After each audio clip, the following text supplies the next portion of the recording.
Now imagine someone vanishing from that ship. Not at a port. Not on land. From the middle of the open sea. That is exactly what happened to Amy Bradley in March of 1998. One moment she was asleep on a balcony. 30 minutes later, she was gone. No scream. No splash anyone heard. No body ever found. For over 27 years, her family has refused to accept the easy explanations. And in 2026, chilling new leads suggest they may have been right all along. This is the story of the Amy Bradley disappearance. Amy Lynn Bradley was 23 years old. A recent college graduate. A trained lifeguard. Bright, athletic, and full of plans. She had just reduced her hours at Ruth's Chris Steakhouse and was preparing to start a new job at a computer consulting firm. To celebrate, her father Ron, who had won an all-expenses-paid cruise through his employer, invited the whole family along. Amy. Her mother Iva. Her younger brother Brad. On March 21, 1998, the Bradley family boarded Royal Caribbean's Rhapsody of the Seas, setting sail from San Juan, Puerto Rico, toward Aruba and then Curacao. Amy, ever the cautious one, admitted she was nervous about the size of the ship and being out on the open ocean. But she was excited. Her brother Brad had just come home from college, and the family was finally all together. She had no idea this trip would become the last time her family would ever see her. On the night of March 23rd, Amy and her brother stayed up late at the ship's nightclub, dancing and drinking with members of the ship's band, a group called Blue Orchid. One musician in particular spent much of the night dancing with Amy, a bass player named Alastair Douglas. Footage from the ship's videographer would later confirm the two were seen together in the early hours of the morning. Eventually, the family returned to their cabin. Amy, tired from the night, settled onto the balcony to sleep in the early morning air. Her father Ron saw her there around 5:30 a.m., safe, relaxed, asleep. Just 30 minutes later, when he checked on her again, she was gone. All that remained on that balcony, her polo shirt, and a pair of sandals. The family immediately alerted ship security. Crew members searched the entire vessel, all 10 decks, more than 1,000 feet of corridors, cabins, and storage areas. Nothing. The Netherlands Antilles Coast Guard launched a 4-day search of the surrounding waters using helicopters and a radar plane. Royal Caribbean chartered additional boats to comb the area. They found absolutely nothing. No body. No clothing. No trace. Investigators initially leaned toward the simplest explanation, that Amy, while drowsy or intoxicated, had accidentally fallen overboard, or worse, taken her own life. But there was a problem with that theory. A major one.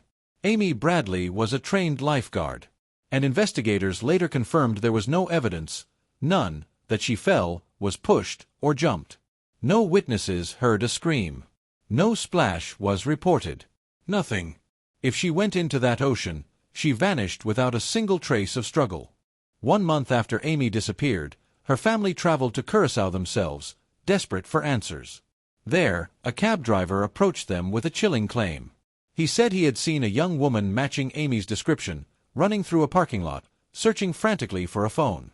He specifically remembered her green eyes, a detail that matched the reward posters the family had distributed. He claimed to have seen her in multiple locations around the island in the days that followed. Then in August of 1998, 2 Canadian scuba divers reported seeing a woman they believed was Amy on a popular diving beach in Curacao. The sightings kept coming. Over the years, witnesses reported seeing Amy in Curacao, in Barbados, even in San Francisco. None could ever be definitively confirmed. But for a family desperate for hope, each one reignited the same agonizing question: is she still out there? As the years passed, the most disturbing theory began to take shape: that Amy had not fallen, she had been taken. Trafficked. In 2005, a photograph surfaced online, connected to a website used in sex trafficking investigations. It showed an older woman who some believed resembled Amy, heavily made up, in a troubling pose. The FBI analyzed the image. No definitive conclusion was ever reached.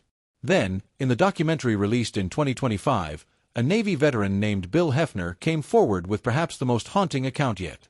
He said he met a young woman at a bar in Curacao who told him her name was Amy Bradley, and that she had left the cruise ship to buy drugs, and was now being held against her will. Investigators also revisited the role of Alastair Douglas, the bass player Amy had been dancing with hours before she vanished. His polygraph test came back inconclusive. He was never charged. He maintains his innocence to this day.